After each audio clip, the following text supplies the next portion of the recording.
Frères et sœurs, que la paix et la grâce de notre Seigneur et Sauveur Jésus-Christ soient avec vous.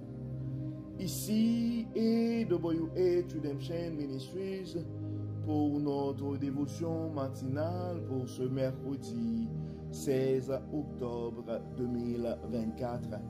Toujours dans la mission de vous accompagner semaine après semaine, matinée après matinée, réveil après réveil, sur le chemin du royaume de Dieu. Car l'essentiel, frères et sœurs, est dans le royaume de Dieu. La force est en Dieu, la sagesse est en Dieu, et l'espérance est en Dieu, et l'abondance aussi, frères et sœurs, est en notre Dieu. C'est pourquoi nous nous répétons à chaque instant, cherchons d'abord le royaume de Dieu et sa justice, et toutes les autres choses nous seront données en plus. Donc bon réveil mon frère, bon réveil à ma soeur, et c'est ici la journée que l'Éternel a faite et qu'elle soit pour nous un sujet de gloire et de louange. Oui, frères et sœurs, et nous devons louer le nom de notre Dieu ce matin car il nous a fait du bien. Notre Dieu nous donne cette opportunité de pouvoir nous réveiller ce matin. Beaucoup n'ont pas survécu cette nuit, frères et sœurs. Beaucoup ne se sont pas réveillés ce matin. Et gloire soit rendue à Dieu. Nous sommes comptés parmi les vivants ce matin. Nous sommes comptés parmi ceux qui respirent ce matin. C'est pourquoi nous pouvons crier comme David. Et mon âme bénit l'Éternel. Que tout ce qui est en moi bénisse son Saint-Nom. Mon âme bénit l'Éternel et n'oublie aucun de ses bienfaits. Oui, frères et sœurs, c'est une bénédiction de pouvoir nous réveiller avec Dieu. Et c'est la raison d'être d'ailleurs de notre dévotion matinale. Donner à chaque frère, donner à chaque sœur une opportunité de pouvoir se réveiller avec Dieu. Car un réveil avec Dieu, frères et sœurs, nous accorde cette possibilité d'avoir une journée remplie de la faveur de Dieu. Et en accumulant des journées remplies de la faveur de Dieu, frères et sœurs, nous allons finir par avoir une année, nous allons finir par compléter une année 2024 remplie de sa bonté. Et en accumulant des années remplies de la bonté de Dieu, nous allons finir par avoir une vie comblée de ses plus riches bénédictions sur plusieurs générations. Donc, pour notre dévotion de ce mercredi et 16 octobre, et frères et sœurs, et le texte qui nous est proposé, c'est le texte que nous trouvons en 1 Corinthiens chapitre 15, 1 Corinthiens chapitre 15, et nous allons lire du verset 50 jusqu'au verset 58. 1 Corinthiens chapitre 15, verset 50 au verset 58. Ce que je dis, frères et sœurs, c'est que notre cœur de chair et de sang ne peut accéder au royaume de Dieu. Ce qui est corruptible ne peut avoir part à l'incorruptibilité. Voici, je vais vous révéler un mystère. Nous ne passerons pas tous par la mort, mais nous serons tous transformés. En un instant, en un clin d'œil, au son de la trompette dernière, car lorsque cette trompette retentira, les morts ressusciteront pour être désormais incorruptibles, tandis que nous serons changés. En effet, ce corps corruptible doit se revêtir d'incorruptibilité et ce corps mortel doit se revêtir d'immortalité. Lorsque ce corps corruptible aura revêtu l'incorruptibilité et que ce corps mortel aura revêtu l'immortalité, alors se trouvera réalisée cette parole de l'Écriture. La victoire totale sur la mort a été remportée. Ô mort, qu'est devenue ta victoire? Ô mort, où est ton dard? Le dard de la mort, c'est le péché, et le péché tire sa force de la loi. Mais loué soit Dieu qui nous donne la victoire par notre Seigneur Jésus-Christ. C'est pourquoi Mes frères, mes chers frères et sœurs, soyez fermes, ne vous laissez pas ébranler, travaillez sans relâche pour le Seigneur, sachant que la peine que vous vous donnez au service du Seigneur n'est pas inutile. Nous venons de lire, frères et sœurs, le texte que nous trouvons en 1 Corinthiens et chapitre 15. Nous avons lu pour vous en fait les versets du verset 50 jusqu'au verset 58 en fait. Mais cette portion d'écriture en fait dans le livre et dans la première lettre de Paul aux Corinthiens, cette portion d'écriture et disons et en fait dans le chapitre 15 et l'apôtre Paul parle en fait c'est un chapitre qui parle de la résurrection et donc le chapitre dans le chapitre 15 et du verset 1 jusqu'au verset 11, ça parle de la foi qui sauve. Donc nous savons, frères et sœurs, que nous sommes sauvés par foi, nous sommes sauvés par grâce, par le moyen de la foi. Cela ne vient pas de nous, c'est un don gratuit de Dieu. Et dans la deuxième portion de l'écriture, et qui commence à partir du verset 12, c'est Christ est bien ressuscité. Donc on se rappelle, on en a parlé la dernière fois, je pense qu'on en a parlé hier et on a fait la lecture dans 1 Corinthiens 15 verset 12 à 19 où l'apôtre Paul avait fait un plaidoyer où avait présenté son argumentation pour rappeler aux chrétiens de l'église Corinthe que effectivement notre Christ est ressuscité et c'est la résurrection du Christ et l'espérance de la vie éternelle qui nous accorde cette possibilité qui est la base en fait de notre foi en Jésus-Christ. Et à partir du verset 35, apôtre Paul, donc dans ce texte, on parle de le corps ressuscité. Et à partir du texte que nous avons lu, à partir du verset 50, donc l'apôtre Paul a pris le temps pour expliquer aux frères et sœurs de l'église de Corinthe. Et ce que je dis, frères et sœurs, c'est que notre corps de chair et de sang ne peut accéder au royaume de Dieu. Ce qui est corruptible ne peut avoir part à l'incorruptibilité. En fait, nous devons comprendre, frères et sœurs, en fait, l'apôtre Paul en avait parlé aussi, je pense que c'est dans le verset 19, dans 1 Corinthiens. Et donc, vous vous rappelez, hier, on en avait parlé, si seulement pour la vie présente que nous avons mis notre espérance en Christ, nous sommes le plus à plaindre et des hommes. Donc, en fait, notre espérance, notre foi, et en fait, nous avons la conviction que d'ailleurs Dieu nous a donné son Saint-Esprit pour que nous puissions affronter les situations de la vie. Pour que Dieu nous a dit, vous aurez des tribulations dans le monde, mais prenez courage, j'ai vaincu le monde. Donc, nous avons besoin de la force de Dieu pour nos quotidiens pendant cette vie, dans cette vie, et c'est pourquoi des fois nous prions pour la guérison, nous prions pour nos relations de couple, nous prions pour nos enfants, nous prions pour notre situation financière parce que nous avons quand même une vie à vivre sur cette terre. Mais nous devons comprendre, frères et sœurs, et c'est ça, et je pourrais dire l'effort et le désir de Paul, ce serait de nous expliquer que notre vie, notre parcours sur le chemin du royaume n'a pas juste une dimension, je pourrais dire, charnelle. C'est pourquoi elle dit ce que je dis, frères et sœurs, c'est que notre corps de chair et de sang ne peut accéder au royaume de Dieu.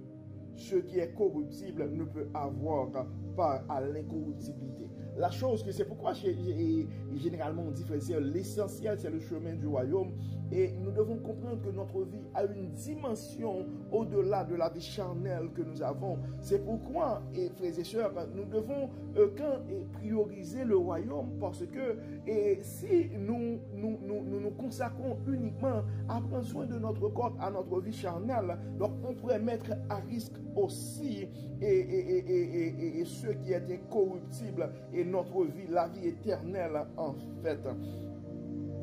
C'est pourquoi dans le verset 51, et apôtre Paul s'exprime en ces termes, et voici, je vais vous révéler un mystère.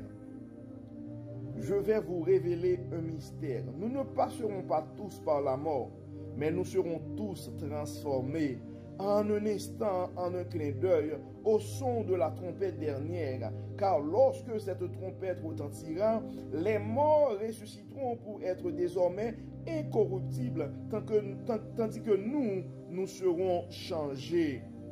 En effet, ce corps corruptible doit se revêtir d'incorruptibilité et ce corps mortel doit se revêtir de l'immortalité. Donc, nous devons comprendre, frères et sœurs, que nous avons une autre dimension dans notre vie. Donc, c'est pourquoi des fois, on oublie cet aspect. Et c'est pourquoi l'apôtre Paul a pris le temps de faire cette approche avec les chrétiens de l'église de Corinthe pour les rappeler, le Dieu que nous servons, oui, ça va pouvoir à nos besoins.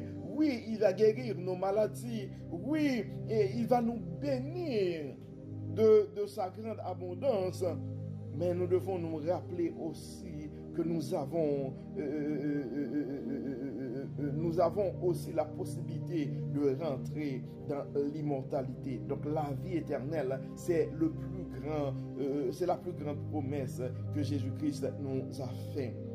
Donc l'apôtre Paul continue pour dire, lorsque ce corps corruptible aura revêtu l'incorruptibilité, que ce corps mortel aura revêtu l'immortalité, alors se trouvera réalisée cette parole de l'Écriture. La victoire totale sur la mort a été remportée. Ô mort, qu'est devenue ta victoire? Ô mort, où est ton dard? Le dard de la mort, c'est le péché, et le péché tire et sa force est de la loi.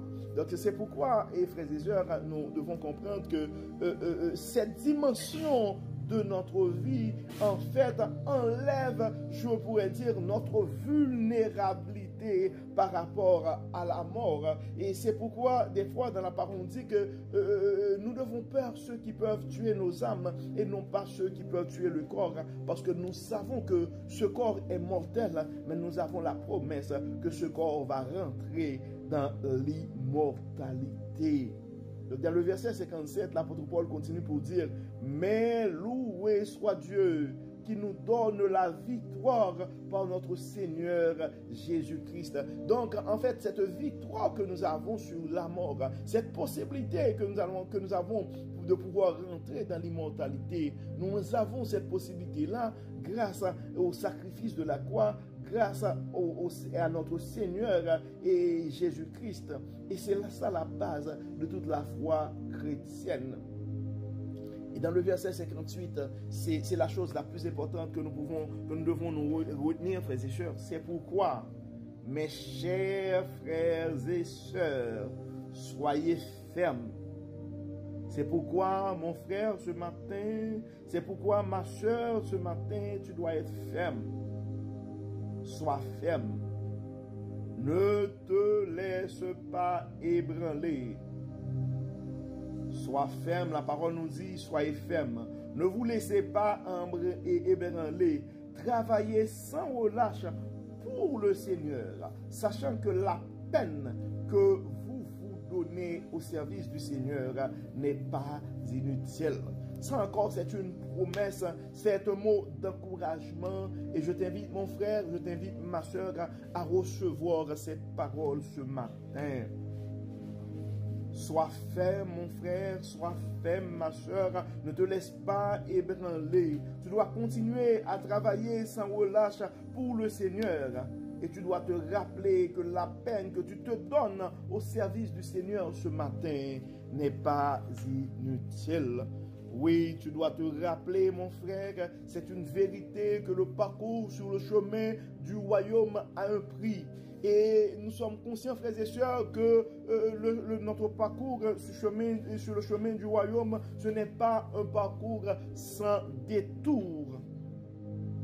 Mais nous devons nous rappeler aussi que nous avons une promesse par rapport à ces sacrifices service. Donc, comme l'apôtre Paul nous dit que donc, la peine que nous nous donnons au service du Seigneur, et frères et sœurs, n'est pas inutile. C'est pourquoi à chaque instant, frères et sœurs, nous prenons le temps de vous rappeler que l'essentiel est dans le royaume de Dieu. C'est pourquoi, frères et sœurs, à chaque instant, nous prenons le temps de répéter. Nous devons chercher premièrement le royaume de Dieu et sa justice, et toutes les autres choses nous seront données en plus. Donc rappelons-nous, frères et sœurs, ces paroles que nous trouvons en 1 Corinthiens 15, verset 58.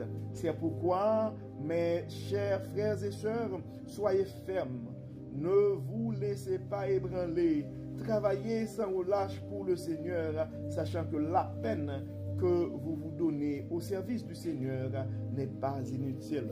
Donc, comme d'habitude, frères et sœurs, nous allons prier ce matin. Nous allons demander à Dieu de nous aider, de nous protéger et de nous accorder sa paix. Donc, et de nous aider, de nous donner aussi cette force de pouvoir continuer et à persévérer et à servir dans la vigne du Seigneur. Prions le Seigneur. Dieu de bonté, Dieu de miséricorde, nous te disons merci Seigneur pour ton amour, merci pour ta grâce, merci pour ta fidélité, merci pour la manière que tu n'arrêtes pas de nous révéler ta sagesse. Dieu de bonté, Dieu de miséricorde, merci pour tout ce que tu as fait pour nous. Merci Seigneur pour la parole, merci Seigneur pour la protection, merci parce que tu as pourvu à nos besoins, merci Seigneur parce que tu guéris nos maladies, merci Seigneur pour la protection que tu nous accordes, mais merci aussi pour l'espérance de la vie éternelle. C'est pourquoi ce matin, Dieu clément, nous aimerions remettre entre tes mains non seulement la maladie de nos frères et sœurs, non seulement leurs soucis financiers, non seulement leurs problèmes de famille, mais nous remettons aussi entre tes mains, Dieu clément, notre vie spirituelle. Aide-nous, Dieu clément, à garder la foi en toi. Aide-nous, Dieu clément, à prioriser notre relation avec toi. Aide-nous, Seigneur, à ne pas nous décourager et à poursuivre notre parcours sur le chemin du royaume. Enlève-nous, Dieu clément, tout ce qui n'est pas de toi. Permets que ton Saint-Esprit soit vivant en nous, afin que nous puissions produire les œuvres de l'Esprit. Bénis, Seigneur, guéris, Seigneur, protège, inspire, Seigneur, et aide-nous à poursuivre notre parcours sur le chemin du royaume. Au nom de Jésus, nous prions. Amen. Amen. Excusez-moi, frères et sœurs, je n'arrête pas de tousser. Donc, avec la saison, c'est l'automne. Donc, ça abîme un peu la voix. Donc, nous arrivons, frères et sœurs, au terme de notre dévotion pour ce mercredi 16 octobre 2024. Nous espérons que votre âme a été bénie. Et d'ici là, nous vous souhaitons une excellente journée sous le regard du Dieu Tout-Puissant. Que le Seigneur nous bénisse, que le Seigneur nous protège, qu'il nous accorde sa grâce. Et si vous n'avez pas eu le temps de partager ce message à un frère ou à une soeur, nous vous invitons à le faire, car on ne sait jamais ce que la parole de Dieu peut faire dans la vie de l'un de ses enfants bien-aimés. Donc encore une fois, bon mercredi, frères et sœurs, et bonne journée sous le regard du Dieu Tout-Puissant, et on se donne rendez-vous demain matin à la même heure pour notre dévotion matinale. Encore une fois, bonne journée et à demain. Bye bye.